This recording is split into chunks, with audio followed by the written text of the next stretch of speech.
Okay guys, so in order to measure PIP flexion, PIP or dip flexion, you're going to have the subject again with the forearm in a position where they're midway between pronation and supination, supported on table.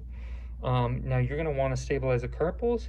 If you're doing PIP, you're going to want to stabilize the proximal phalanx, okay?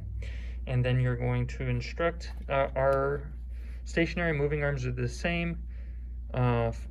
Stationary arm is over the proximal phalanx, moving arm is over the middle phalanx, with fulcrum over that PIP joint, okay?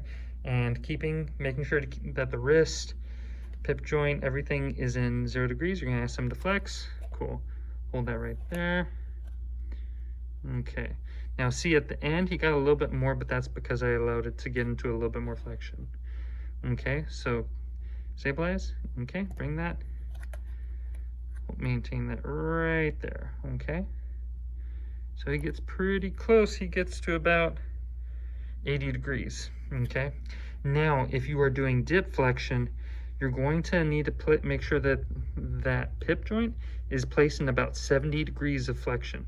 Okay. Otherwise, tension in the tendons is going to really limit, because if you have them just flex the dip right here, okay, see, he barely gets like what, 20.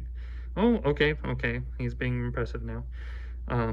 But most of the time you're going to see limitation here, so you want to make sure you position the PIP in about 70 and 90 degrees of flexion. Okay, so again, stationary arm over the middle phalanx, moving arm over the distal phalanx, and then fulcrum over the dip joint. Keep in mind this guy's a little bit too big to be ideal, but for our purposes, since I know that's what you guys have in your kit, we'll use that. Okay, so go ahead and flex that finger as far as you can.